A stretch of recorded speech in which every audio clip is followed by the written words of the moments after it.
Okay, I think we'll go ahead and get started with the second half of Oxford Day. So welcome back, everybody. I hope you had a nice lunch, enjoyed your sandwiches and bentos. I hope you won't get your food coma. There's plenty of coffee still available, so if you get a little sleepy, please head on over and get your coffee.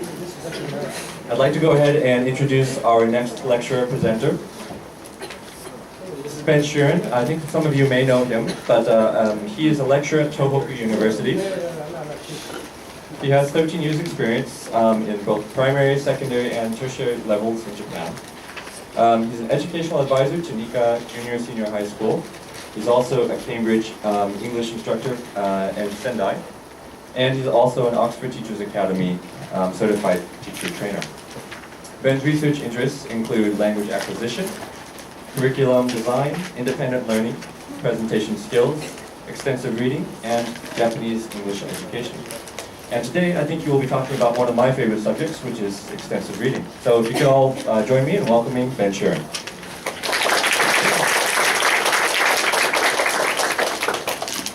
Right, thank you very much. Can everyone hear me just before we start? It's a very tedious mic check kind of thing. So if you can hear me, please raise your hands. Excellent. Okay, so thanks for that introduction, and thanks for inviting me here today.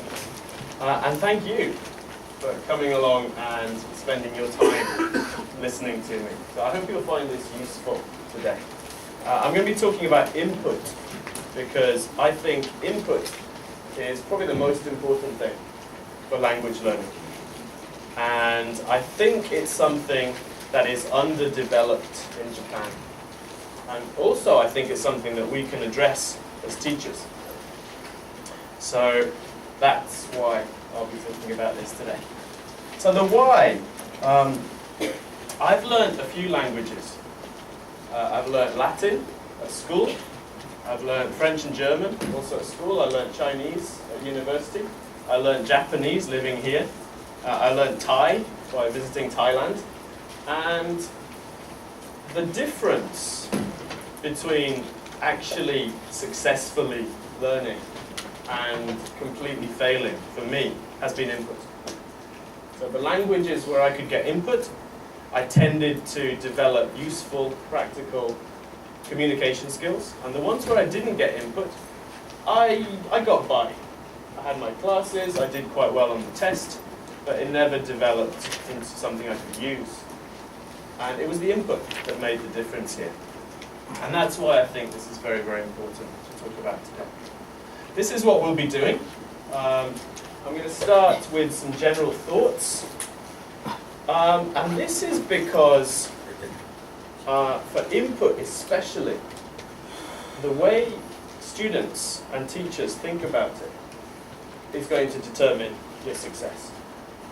So input isn't something that you can just do. You need to work at it and give the students reasons and proof and methods. And it takes a long time to train them. And so actually having some theories about why to use input and how to use input is extremely important for this.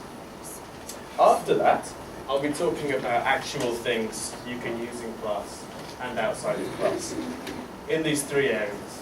So vocabulary, listening, and finally reading.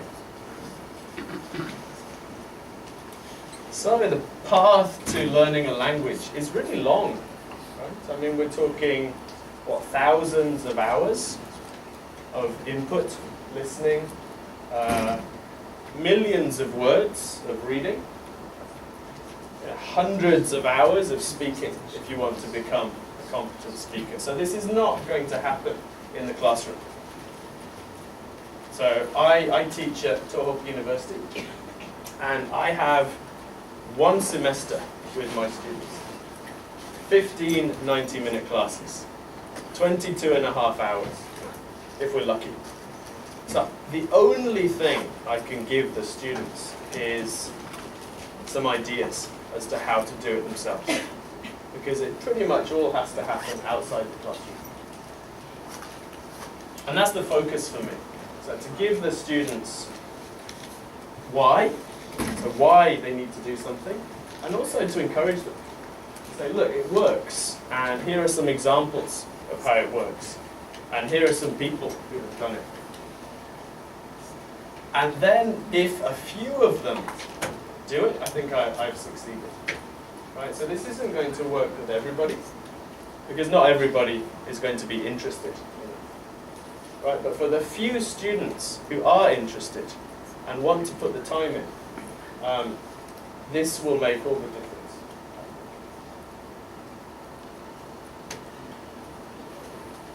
In my opinion, when you're learning a language, the only thing that matters is time. And even more than time, it's time on task. It's efficient use of time. So I see my students doing things that really aren't particularly effective. So they study really hard, but what they're doing is not effective. It's not giving them enough benefit for the time they're putting in. And for me, another really important thing is to really improve that effectiveness. So how much benefit are you getting from each minute or each hour? Because there's a limited amount of time. And if you can increase the effectiveness rate, that's going to make much more difference than increasing the time if what they're doing is not effective. And I really find in Japan, many of my students don't know how to study. Right? Even my university students. So I teach at Tohoku University. It's a fairly academic school.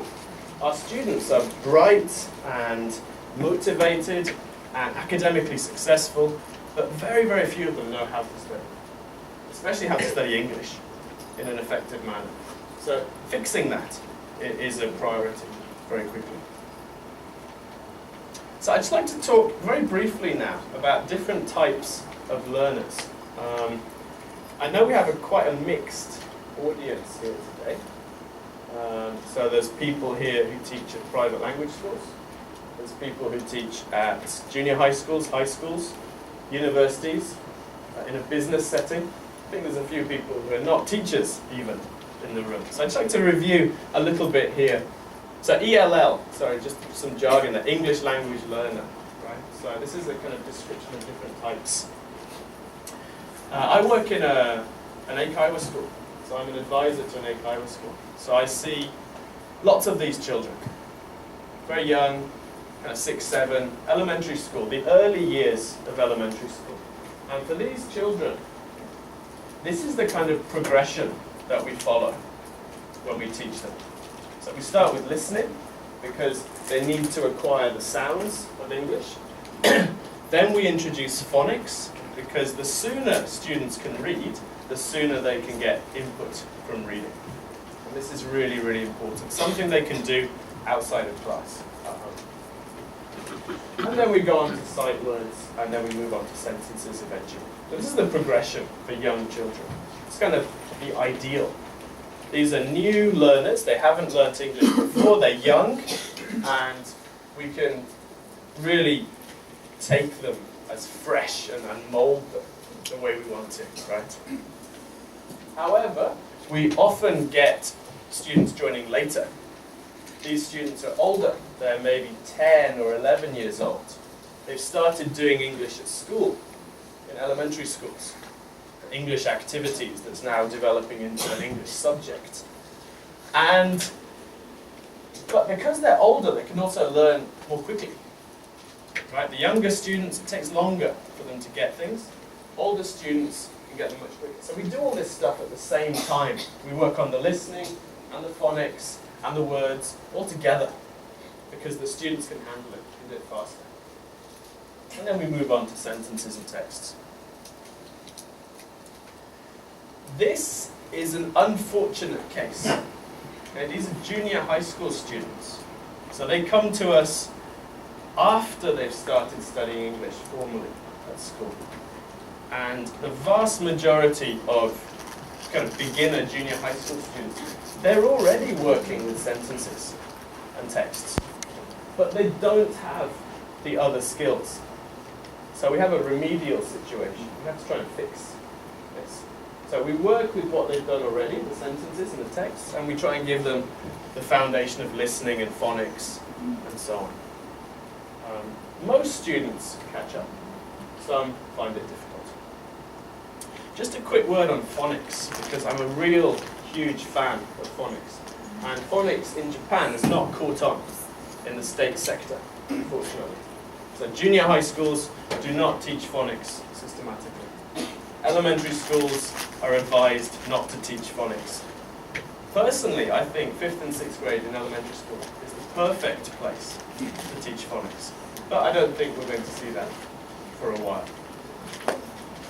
The observation I'd like to make here is that most students in junior high school figure out the rules of phonics by themselves, eventually. By about the second year, they figured out how to sound out words, just by looking at patterns, recognizing patterns and so on. The problem is that a group of students don't. Maybe the weaker students academically, the less confident students, or the students that are less motivated. And they never figure out phonics. They never figure out how to sound out words. And these students, I think, are being failed by the system.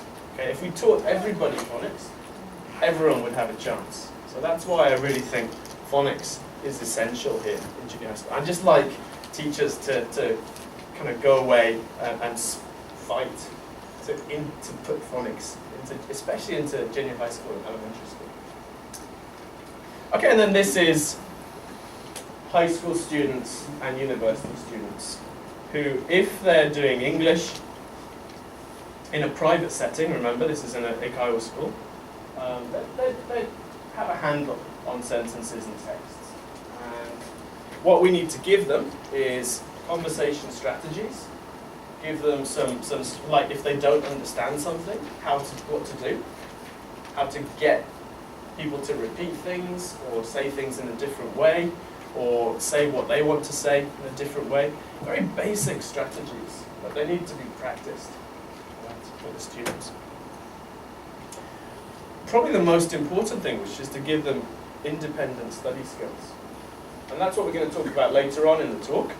So we're going to talk about activities that we can introduce to students so that they can go home and study by themselves in an effective way. And the last one is output. Of course, something that most students find very difficult, speaking and writing. And my view of output is that you need a huge amount of input first.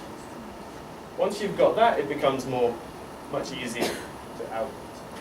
The biggest predictor of writing skill is how much you read. Right? People who read a lot tend to be able to write well. People who don't read find it much more difficult. And that's for native speakers as well as foreign language learners. Okay, so for me, the missing link in my students at all levels is independent study. So that's what is preventing them from becoming successful with English. I haven't met a single student who does not want to be good at English. Not everyone has the motivation and the time to become so, but if I could wave a magic wand and say, okay, you'll be fluent in English right now, not a single person would say no. So I think all students have the desire. We just have to show them that it's possible, and we need to help them as they try and get there. So I think, so this is basically what I'm basing my talk today on. Students, just coming to class is not enough to get good at English. And that's true at all levels. Anyone who's worked in Eikaiwa with adults has probably seen the adult student who comes to class once a week for 15 years, and their level never changes because they don't do anything outside of class. Right? And this for me is a failure. I want my students to graduate.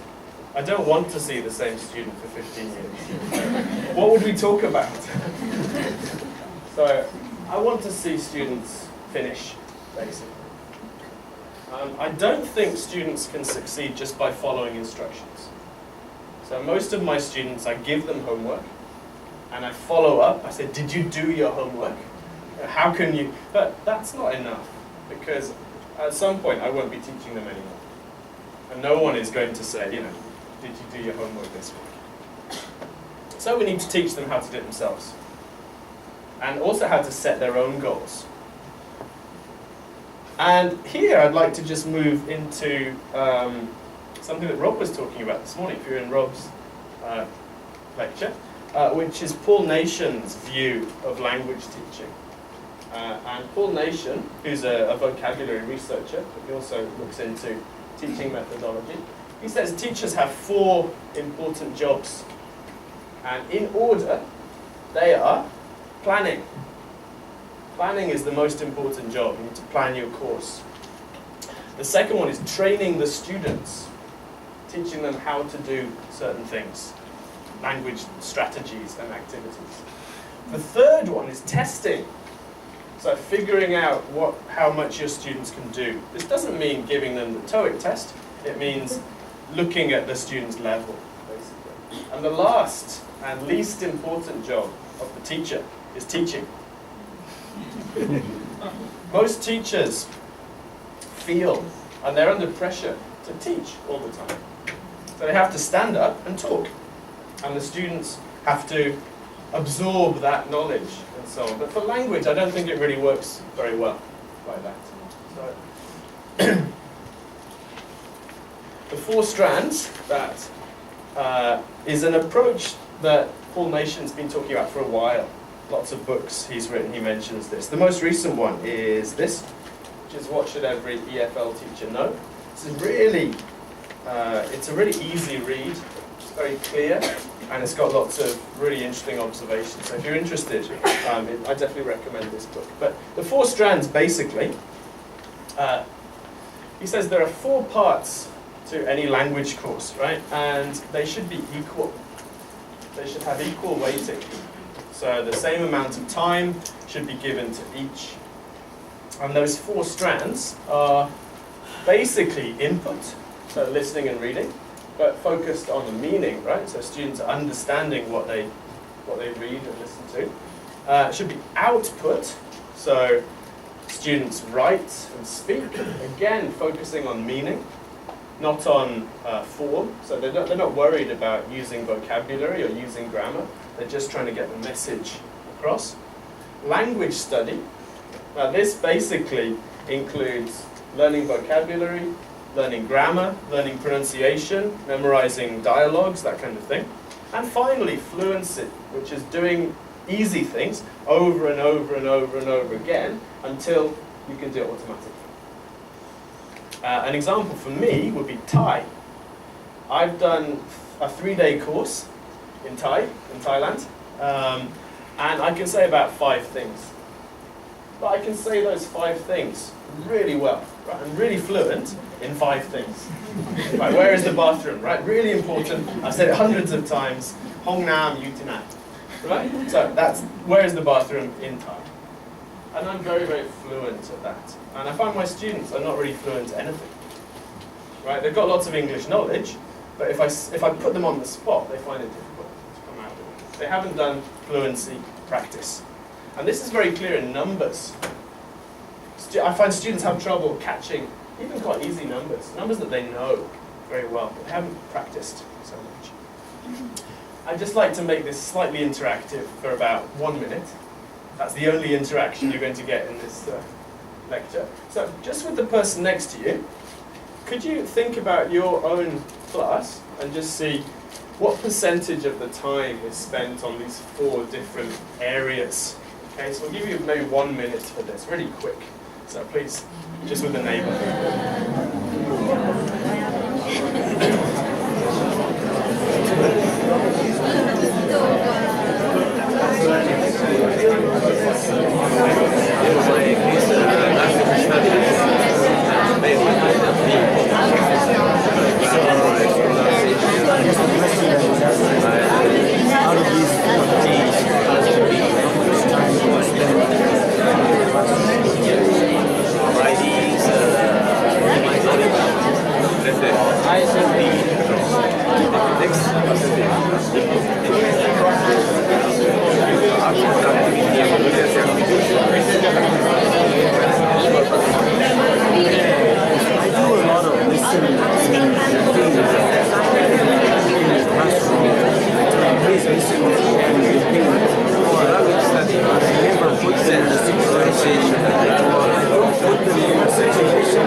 I think we could talk about this for the rest of the day quite easily.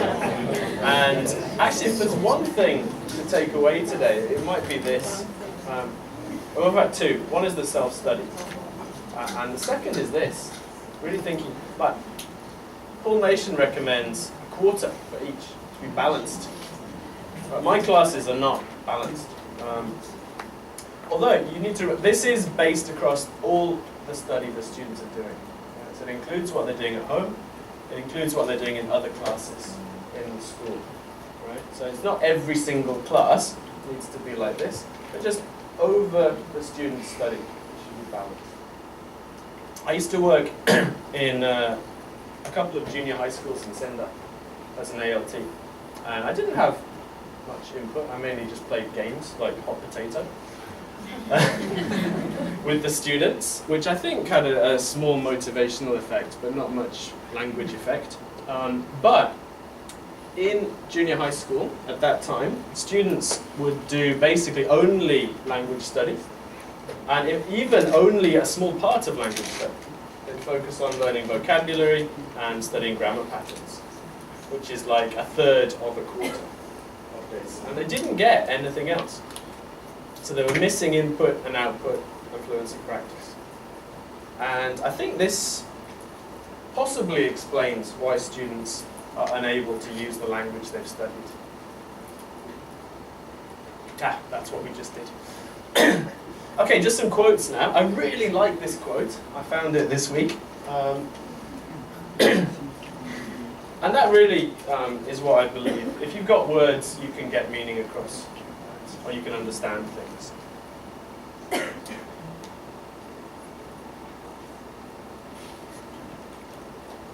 Now, why am I putting these long vocabulary quotes up?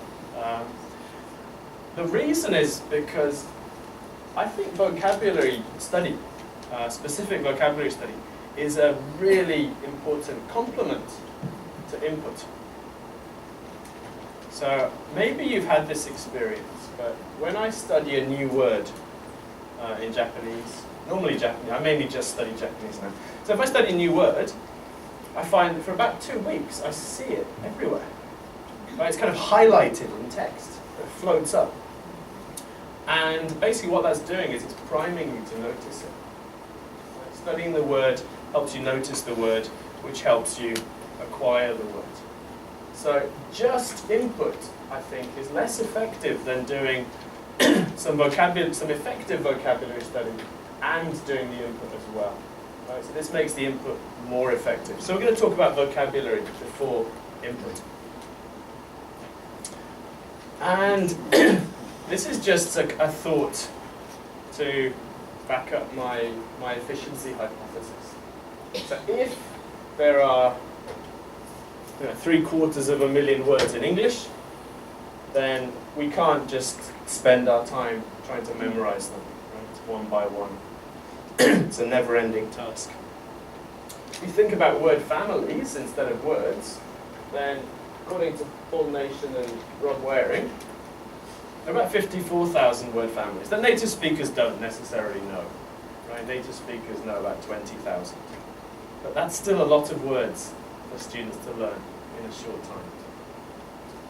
So, for us as teachers, we need to help the students understand that learning the first 3,000 words is the key kind of task here. Once you know 3,000 words, you can follow 80–90% of texts, right, and conversations and so on. After that, the words start becoming so infrequent that it's not worth memorizing them, right? You need to develop strategies to deal with them. So when you see a new word, what do? You guess, or you look it up, or you try and figure it out based on your knowledge, or you ignore it. I came to Japan with 30 people on the JET program, and about half of us learned Japanese, and the other half didn't. And I didn't really understand that, so I started thinking about it. And my theory is that the people that learned Japanese were actively listening to it. Right? They were trying to catch words, they were trying to understand things from context and so on. And the people that didn't learn Japanese were not. They just had it wash over them and through them. Right? So these strategies for catching meaning are very, very important. And they're not obvious. They're not. So if you're a monolingual speaker, it's not obvious that you should try and guess things and figure them out from context. Once you've learned a language, the second one's easier, the third one's even easier after that, and so on. But for the first one, it's quite hard. Now, this is an excellent book. I really like this book. The Jasa 8000. It's got 8,000 English words in it, ranked by what is it? How common they are. Frequency, thank you. I need to start studying vocabulary. But this book shows something that students are getting wrong. This book is mainly used by students preparing for the university entrance tests. They're using it to study words, and they're using it to study kind of word equivalencies. It has got example sentences, but most of the students I've seen don't try and learn the sentences, they just learn the words. And the biggest problem is that while students are trying to memorize infrequent words at the 6,000, 7,000, 8,000 level, they don't know the frequent ones at the 1,000, 2,000, 3,000 level. So they've got these big gaps in their knowledge. So this is a fairly ineffective strategy. So context is better, right? It's much better to learn things in context. So within a sentence or using a picture to help you and so on. And I'd like to give you one example, which I always go on about because it annoys me, right? The hotondo example. So this is a junior high school textbook. And in this text, this is the New Horizon, maybe a previous edition. I don't know if it's still the case. But in this textbook, as you can see, it says almost, hotondo. So it's there in print, and so of course the students believe it, right? However, this doesn't really hold up in use. So whenever I catch students, so I need to catch them, right? So it's real for them. So when a student translates almost as hotondo, I stop them and I say, okay, let's talk about this word because this isn't right. And I give them some examples, like I'll pretend to trip, right? Oh, I almost fell over. It's like, hotondo korobimashita, right? It's like, that doesn't sound right. Or, I almost went to Tokyo yesterday, but then I remembered I had to come to school. And they're like, hotondo Tokyo ikimashita. Or a really good example that someone gave me on my blog this week was almost people. Right, hotondo no hito. So these are very intelligent apes that are almost people, but not quite. So I think this just shows the danger of letting students just think that there are equivalents, right? And the context isn't important. Okay, these are 3 strategies that I don't see my students using. Using dictionaries, using vocabulary notebooks, and using word cards. And of course there's digital versions of these, right? They don't have to be paper. So I use this 5-point plan, basically. The first is to explain, but if you explain, nothing will change. Right? You can explain things to students and they go, oh yes, that's a great idea. And I do this too, right? I come to a seminar, I listen, I'm like, oh, that's a great idea. Never comes into my class. So you need to train the students, walk them through the process. Right? I have my students practice looking words up in the dictionary. This is elementary and junior high school. Right? We practice using the dictionary in class, 5 minutes for 6 months. Then you make the students do it. So even with some advanced students that I've been teaching for 4 years, 5 years, they'll come to a new word, and we'll go through it, and they won't write it down. We'll go, write it down. Right? So you make them use the strategy. And then you follow up. And eventually, for some students, it will become a habit. They'll do it automatically. And this is what you want. Right? We need to help the students make habits. But making habits is difficult. It takes a long time and it takes consistent application. And for the first half of that, the teacher has to follow up and push and so on. Right, let's move on to some useful tools. Now, most of these, I think all of these, should be on the handout, so don't worry about writing things down. The other thing is I'll be putting the slides on my blog, so if you want the slides, you can download them from there as well, probably on Monday. Oh, you didn't get a handout. Have we got any more?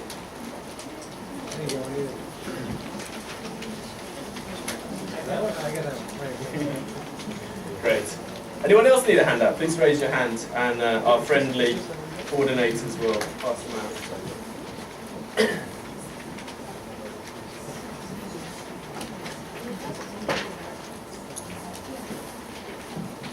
So Quizlet. Anyone use Quizlet?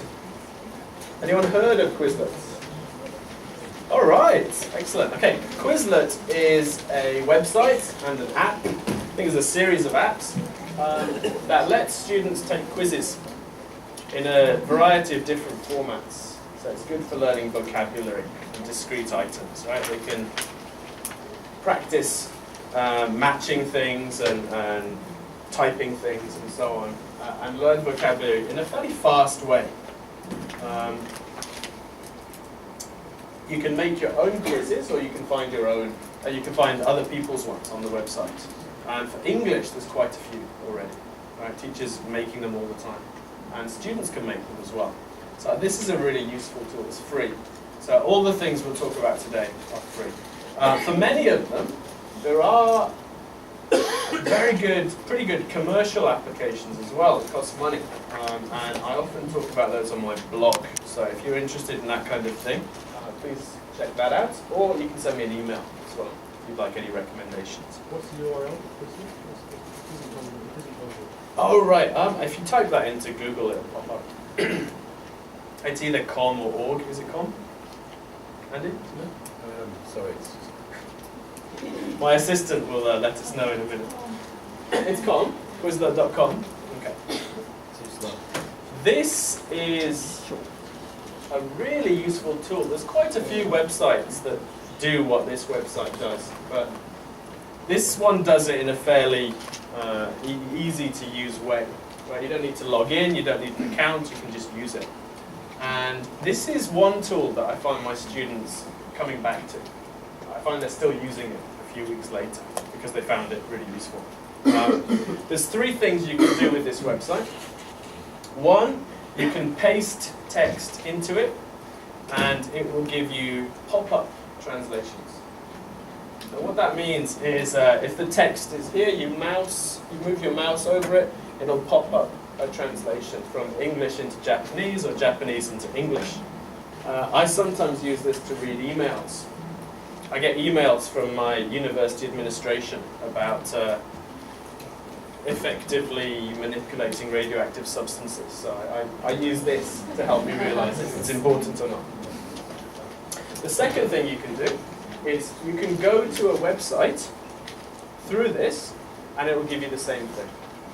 So it will give you a website with pop-up translations. So you can go to the New York Times website, and every word that you put your mouse near will pop up the translation. So it makes it really easy to read things online. The third thing you can do with this is you can type in your email address, and then any text that you're looking at, if you double click on a word, it will save it to a list, and you can then send that list to your email,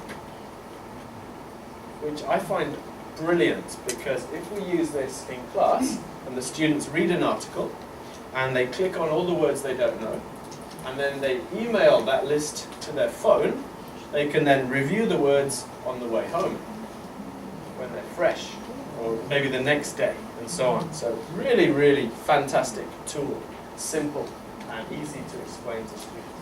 Excuse me, is that only English into Japanese, or is it the other languages? I think it's just English-Japanese. Is Rika-chan? We get the other way from Japanese Yeah. English. Rika. All right. Rikai, I like Rikai, but they've got lots of ads, right? And they're often like dating ads. And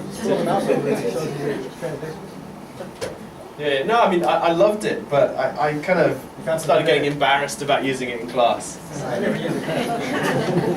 This is a non-embarrassing kind of content. There are plugins as well, so if you use certain browsers, you can do this. If you use Firefox, you can get a plugin that does the same job, or Chrome.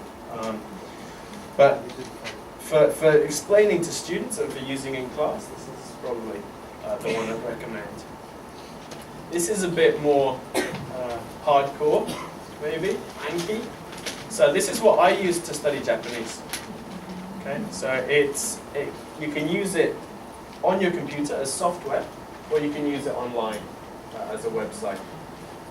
And it's a spaced repetition system, basically. So memory boxes. So what happens is you get items. For me, that's Japanese words. If I know them, they will be filed away. If I get them wrong, they'll come back, right, until I get them right. And then 3 days later, I'll see the same items again. If I get them right, 1 week later, I'll see them. Basically, the purpose is to speed up remembering, right, by using effective timing. There's lots written about it. You can easily find explanations. But this is a free piece of software that's really effective for this. So for advanced students, for students that are interested in English, this is a good thing to recommend. So these are flashcards? Yeah, same thing. So you can make your own using video and audio, text, or you can just download other people's, which is what I tend to do. Because I'm quite lazy, so I don't like making flashcards. And then this I found recently. This is fantastic. I think it's designed for people studying for the SAT. So it's English. So you need to have a certain level of English to use it. But it's a really fun website. I use it myself, actually. And they've got some really obscure words at the top end. What it does, it gives you a test when you start, sets your level, and then you study words. And once you get the right answer about 6 times, it files them away. And you get points and badges and graphs showing how much you did it. So it's really motivating in that way. It's kind of like a game. And again, it's free. You do need to sign up for it. So you need an account, and it's all in English. So if those 2 factors are okay, it's very good for students. Okay, now some listening resources. Now, listening, sorry, before we get into this, listening I find quite hard to assign to students. Reading's quite easy. We've got graded readers, and it's quite easy to give students reading homework. Listening is much harder. First of all, there's the question of how do you grade it? Because the speed and accent are extra complications.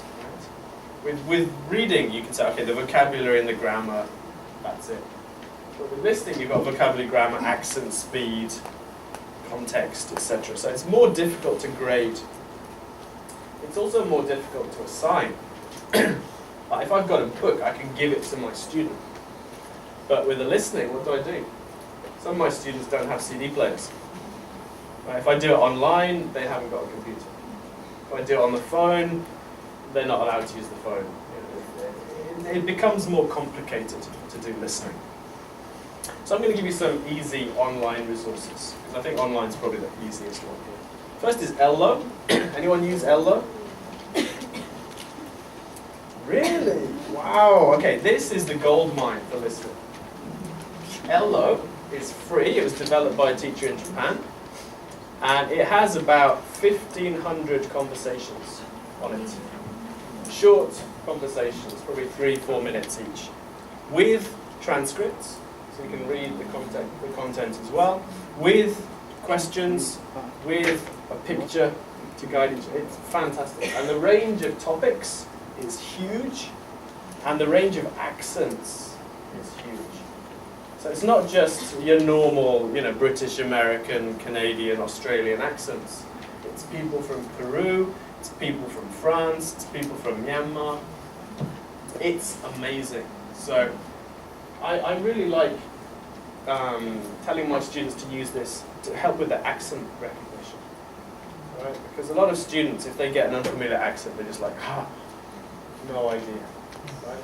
But actually, if you listen to an accent for 10, 15, 20 minutes, it becomes easier, right? So just to help the students understand that concept, this is a great site to do it. You can search by accent. So you can find all the Jamaican conversations, for example, and practice listening to that specific accent. So this is a wonderful, wonderful website. This I only found recently, and it's more of a reading resource, but they do have short YouTube videos linked to each one. Basically what this is, it's a news story, normally a video on YouTube, and they have 3 written versions. One is the original, one is simplified, and one is very simplified. So it's a really interesting concept. It's news story. It's real news stories, often in the news like now, and they publish 2 or 3 a week. I tend to use it progressively. So we'll do the very easy version first, and the medium version, and the real version, and then we'll listen to it in class. You could assign it as listening only. I don't recommend YouTube normally because it's very hard to filter. Right? To say, okay, just look at these. But it's already been done for you here. So you know that these are news stories that are appropriate for students, and that the students can get help by looking at these written versions as well. So it's a really nice listening thing here. This is great, Videojug. What it is it's short instructional videos. How to blah blah blah, right? How to put on makeup, how to serve in tennis, right? How to chop onions.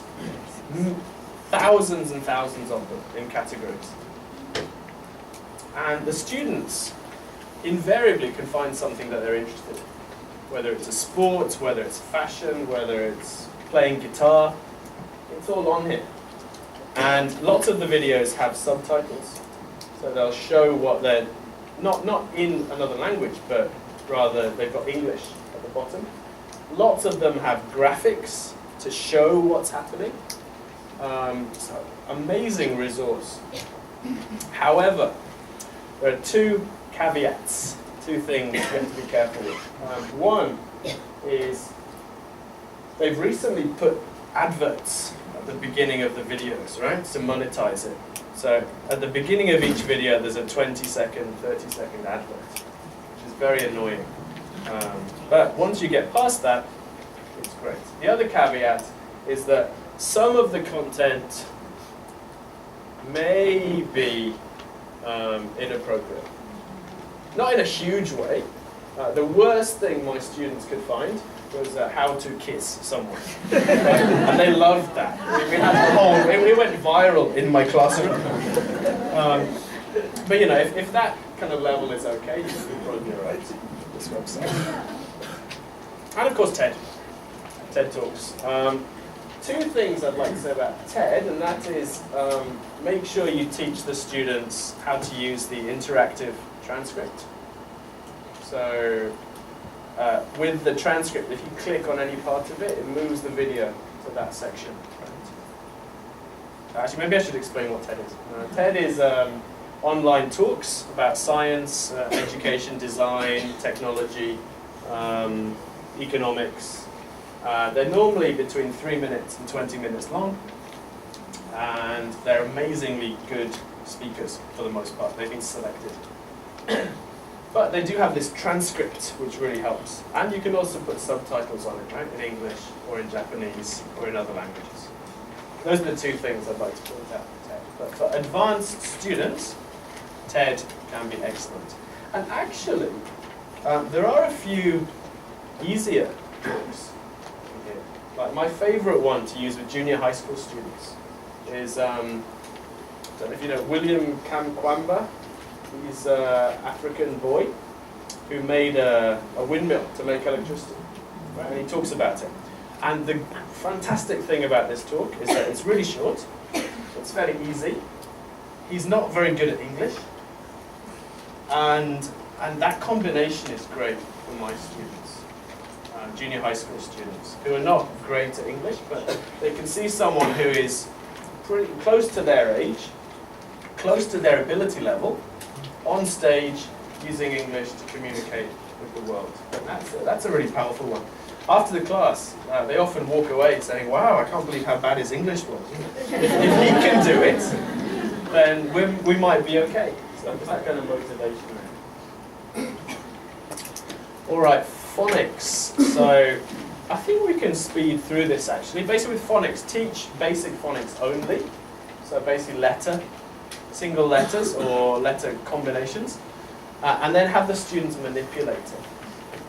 In junior high school, the easiest way to do this, if you don't have materials, is just to do dictation. It seems boring and old-fashioned, but the students quite enjoy it. And it's a very effective way to practice. So dictate words, dictate letters, dictate nonsense words, and just have the students write them down. And then start reading as soon as possible. You can start reading after a couple of sessions, right, using simple words and so on. Starfall, if you're teaching young learners, this is a wonderful resource, particularly the top two. So this is a website, again, no accounts, you just go to it. And the ABCs part, you can click and hear the letters, and hear examples of the letters, and see animations, and sing little songs and things. And the second one, going to read, this has short sentences in a story. And you can click on words and hear them spelt out, and it will sound out words letter by letter. So it's a really nice resource for young students who are doing phonics. Probably okay up to about first year of junior high school. After that, probably not as effective. They won't like it particularly. And of course you can use Quizlet to do phonics, right, by using sounds or letters. The Oxford Reading Tree has two phonics components. So the Oxford Reading Tree is a huge, there's how many? Thousands? Thousands of books in here now. It's used in Britain for primary schools. And it's basically storybooks. Two things they've got here. They have a sounds and letters strand, which is really, really good. So it's got lots of examples of letter sounds in a context. And then they have something called Floppy's Phonics. Floppy's the dog in the series. But basically it's controlled stories. So if you're into teaching phonics, please have a look at that. And then this website, Oxford Owl. This has the books from the Oxford Reading Tree online with audio for free. So I don't really know what Oxford was thinking when they made this, but check it out if you want to. Okay, now we get to reading. Now I'm a huge fan of reading. In fact, I did extensive reading in high school and didn't realize until about 10 years later. Basically, I did French. Well, all students had to do French at that point in England. That was our compulsory foreign language. And I really didn't like it. I found it stressful. I wasn't very good at it, and I didn't want to talk to my neighbour in French. I didn't want to stand up and answer questions. But we got set summer homework and read this book. And it was an actual novel. It wasn't graded. It was a real French novel. But I went home and I read it over the summer, slowly. But when I came back, my French was much better. And I started enjoying the classes, and that changed my perception of foreign languages. And 10, 15 years later, I realized, oh, that was extensive reading, basically. It wasn't perfect. It should have been graded. It should have been more systematic. But that had the same effect, right? Reading. And reading, I think, is one of the most powerful things. It's basically how native speakers get vocabulary, right? There's only so much spoken. Right? If you look at films, if you look at TV, if you look at daily conversations, most of the words of the language are not used. They're only reused in the written form. And the only way you're going to learn them is by reading.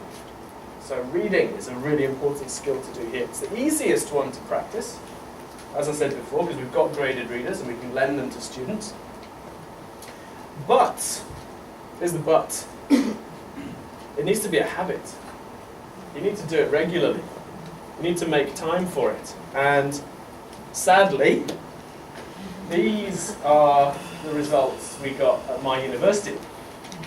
Now remember, this is Tohoku University.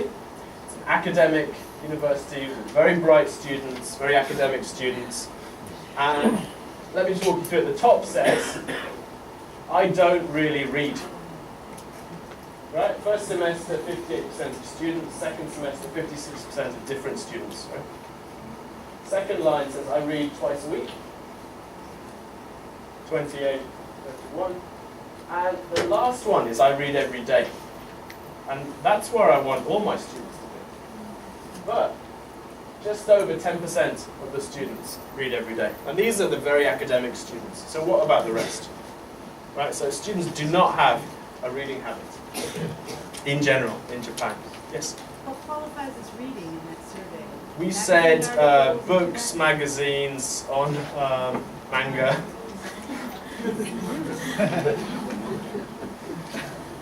Yeah, so I showed this to the other teachers, and everyone was completely shocked by this result.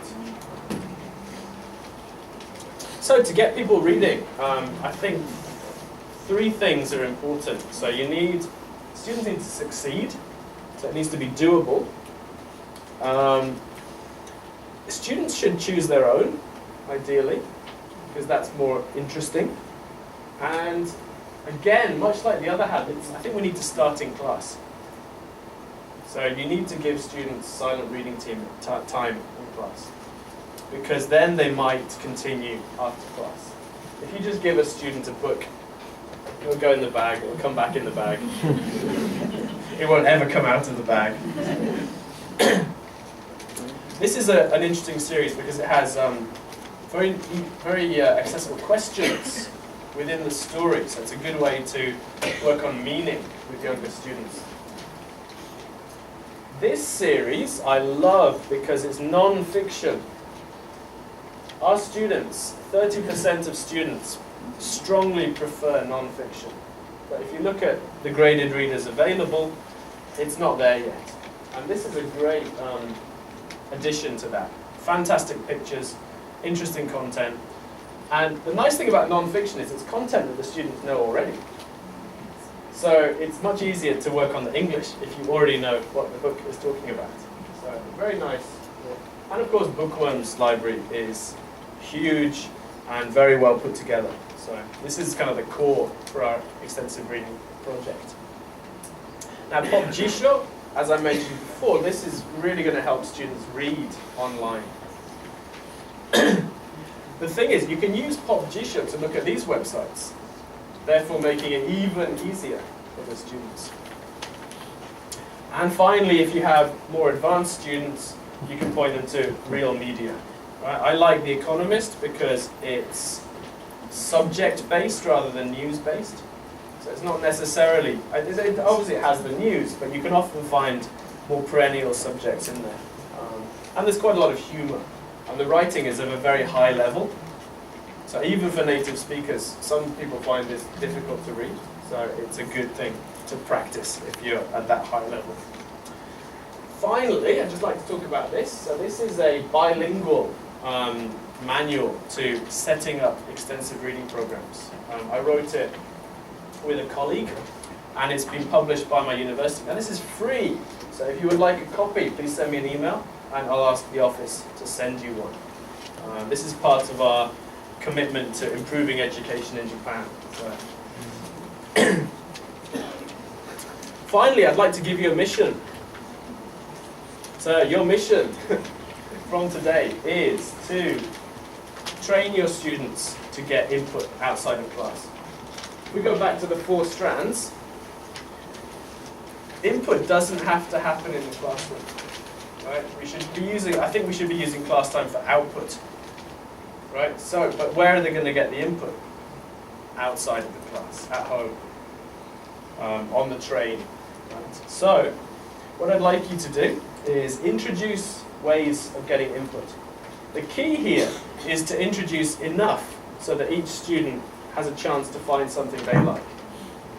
Right? If I show them 10 videos, a lot of the students aren't going to be interested. Some might. If I give them bookworms, some students will like it, some won't.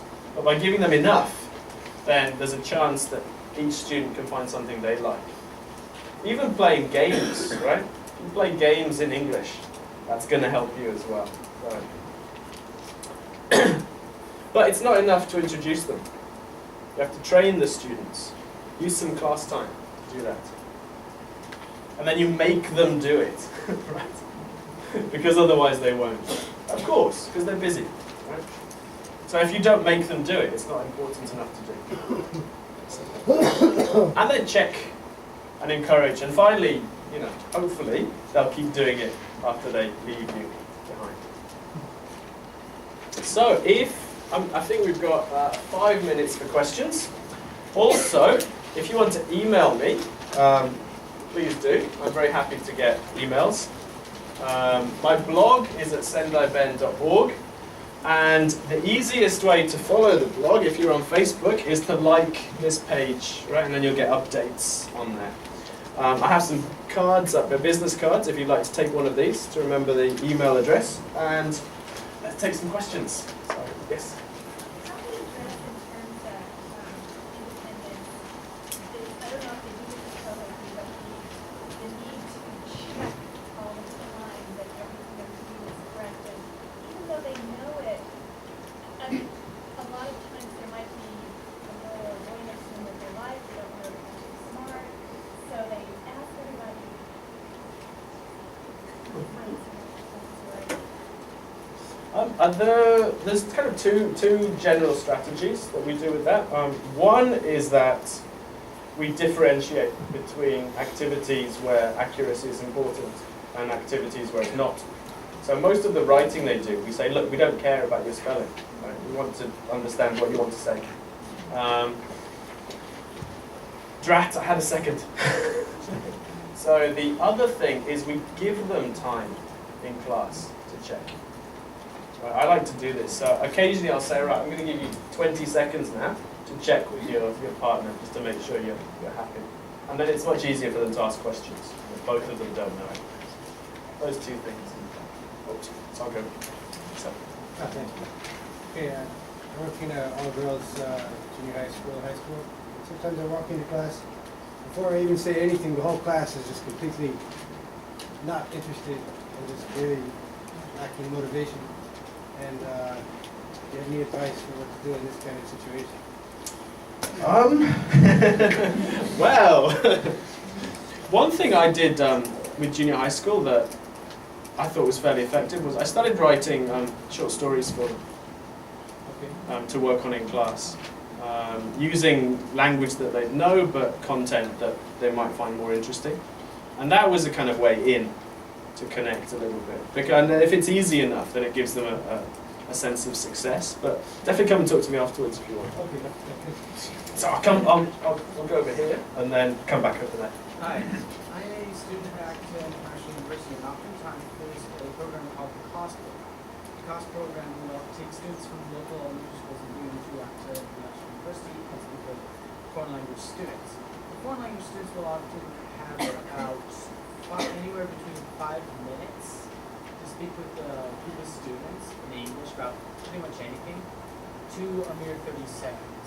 What is the best way that you can motivate somebody to learn English, given that amount? Right. I think success is the number one key, right? The students need to succeed. So with something like that, lots of props, right? So to make sure that they understand some pictures and objects, and if you can do some kind of skill almost. So it's not really about the language, but teaching them like how to juggle or something. That's going to make it a lot easier, I think. Thank you very much. Yeah, I'm surprised you didn't mention the BBC World Service webpage. Oh yeah, that's excellent as well. Yeah, okay. I just wondered whether there was a reason for it. Oh no ideological agenda. No, No, it is. I just wondered perhaps there had been a problem. No? But I find the BBC webpage to be so many activities. Unless let them agree on it. There's so much that to do. Yeah. About turning input into intake, what can we do to facilitate that process? I think interest. So the more interesting something is, the easier it is to intake. I'm just going to give you an example from me. I read a book last week in Japanese. I don't do this very often. And it took me 4 days, which is unheard of, right? It normally takes me about 3 months to read a book in Japanese. And it was a book about Japanese tax law. But I found it really interesting, and I read it really quickly, and I remembered lots of new words. So it's so individual for each person, but if you find something that's interesting, you will really devour it. So that's the key, I think, giving them a wide range of things. So did you have a... I was just wondering, were you interested in that topic before you started reading? Oh, yes. Okay. I was. At the start of your talk, you talked about introducing phonics into your classroom. My institution, they're quite traditional, and they really haven't adopted phonics. And I work in a team of 4 in a communication class, and I want to introduce phonics into the classroom. I was just wondering if you could give me any advice on how I can go back to my co-workers and bosses and say, listen, we need to do this for the students. We need to introduce this, and we're very busy and we're very short on time. But I just think it was so important if I could do it in our classes. I'd emphasize the tiny amount of time you need. Because like if you're doing first pre-teaching letter sound equivalencies and then doing a dictation activity, it can be like 2 minutes of a class. And it's a really effective 2 minutes because all the students are actively engaged. So that's how I do that. Just say, just give me 2 minutes and see how good it is. Thank you very much. I work primarily with really young kids, anywhere from like 3 to 6 years old. What sorts of resources are good for allowing those kids to be getting experience outside of class? I find a lot of times if their parents are good at English, the parents are really good at motivating those kids to improve their English. But for the parents who don't have as much confidence in their own English ability, a lot of times they just drop their kids off once a week and expect them to be able to be good speakers, and then they're disappointed when they don't. For the youngest ones, I find songs. Songs are probably the easiest way to do it. Anything with the internet, it's difficult, but you can give them a CD and say to the parents, but every time you go in the car, play the CD. That really makes a difference, I think. Right, I'm going to have to stop here. But I will be here for the rest of the day, so please come and talk to me, because I don't have any friends here. Thank you very much for today.